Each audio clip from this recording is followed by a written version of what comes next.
Hey guys, so if you watched the unboxing we did of this Ninja blender and soup maker, you'll remember that I really wanted to try this peanut butter hot chocolate. Now we've got a few hot chocolate videos on the channel, I'll link to that playlist above now, but this one is the peanut butter hot chocolate using the Ninja blender. It takes about 20 minutes to make it, but it should be piping hot. It makes servings for 6 to 8 people. The ingredients we've got, look, are 750ml of whole milk, 250 millilitres of single cream, 250 grams of milk chocolate chips. So if we have a quick look over here, we've got some nice Belgian milk chocolate chips there. Also 4 tablespoons of smooth peanut butter. We've gone with the brand this time. We don't always buy branded, but we have for this video just because we wanted the best result possible. As you can see, we've got the cream measured out and we've got the milk measured out as well, ready to go. For this video, we wanted you to see the texture of the hot chocolate when we're finished, so we'll pour a bit into a glass so you can see that. And also we use these glasses when we made the hot chocolate on the Nespresso Barista recipe maker. Again, I'll link to that video now above.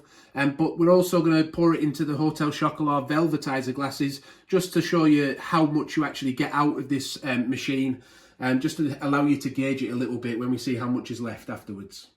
So let's get some ingredients into the jug then. Also, when putting the ingredients in, always put the solids in first. It's a recipe for disaster if you do it the other way. So maybe just have a spoon handy to get the last bit of the peanut butter out as well.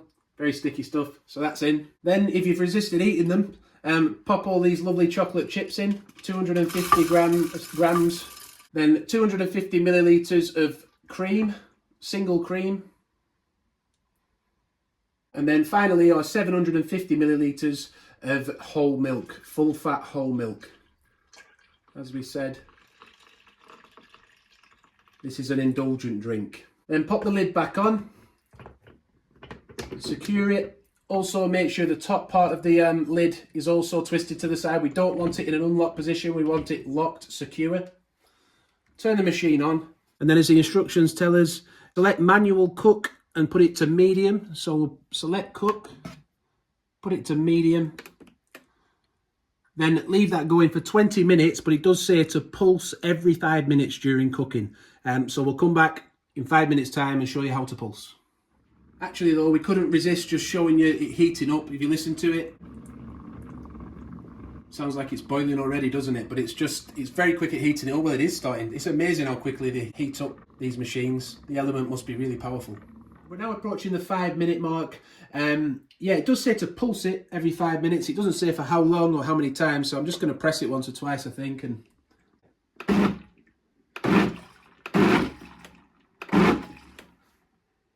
yeah, maybe I overdid it there, I don't know. But anyway, that's been pulsed now a few times, hasn't it? And it does seem to have done the job. It's broken it up a bit.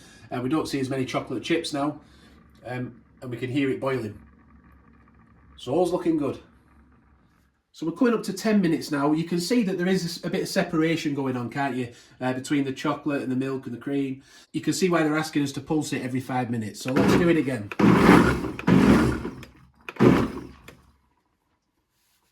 That should be enough, I hope. So carry on for another 5 minutes. Yeah, so we are coming up to our final pulse time now. And we can see there's actually a little frothy layer on top, isn't there? So I'm hoping that we have that comes out in the glass as well, so that we can pop the marshmallows on and they sit there nicely. Nearly there. I'm really hoping this tastes as good as I think it's going to taste. Hot chocolate with real peanut butter. Let's pulse it for the last time. Because to be honest, it's been the longest, 15 minutes of my life so far waiting for this. Because yeah, it sounds really, really nice, doesn't it? Peanut butter hot chocolate.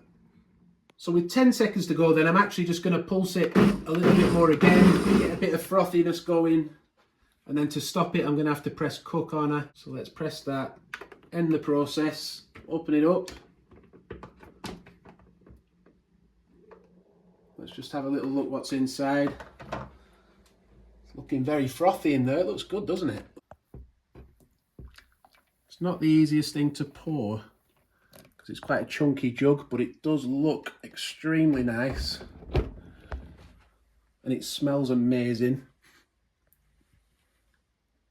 Yeah, it smells good. It's not got a thick layer of froth, but there's enough, isn't there? Let's just see, will it hold a few marshmallows? Yeah, they sit nicely on top. And now let's see how much we get out of it. Let's try and pour 2 biggish hot chocolates now. The jug isn't actually that hot. I don't think you need a glove.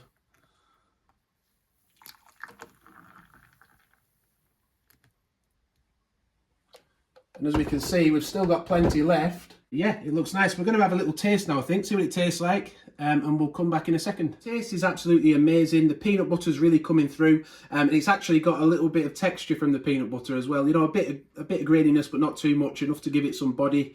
One thing I would say, I think it should be hotter. The only problem is these soup makers get so hot when you make the soup. I think if you were to put it on high, then that might be the problem, that they don't want you to literally burn your mouth as you drink it. But if you were to put it on hot and then let it cool a little bit, that might be a better way forward. But my wife and son did say it's not hot, but it's just a drinkable temperature. But I like it a little bit hotter than that. To say, my son just said it actually tastes like a Reese's bar. Yeah, the peanut butter is really strong, but not overpowering. In fact, there's still some left, so I'm going to pop the lid back on and just see if I can get it a bit hotter and just see what it tastes like hotter. Cook. High. We'll just leave it like that for a bit while we enjoy these hot chocolates. Actually, what we've just done, we've poured the bigger hot chocolates back in, just because they weren't really hot enough. It needs to be hotter. So we're going to give it like a 5 minutes on high or something and see if that makes a big difference. So we're approaching 5 minutes extra now, on top of what the recipe said on the high setting. But one thing I would say, maybe it's because they didn't want us to burn your mouth when you had it, and they were just being careful. The jug does get hotter. Maybe they were worried people might burn their hands or something. But also, milk does actually burn above a certain temperature anyway. And I think that temperature is around 70 degrees. So we're going to pour it out now. I've got a thermopen as well. I'm going to see what temperature we're at now. I'll give it one last pulse. Turn it off. You can see actually that is a lot hotter now. You can see the steam coming out of the top. So let's pour it out now. See where we end up now.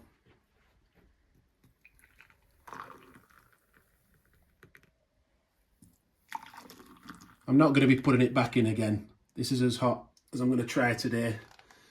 Hopefully though, it will have made a difference.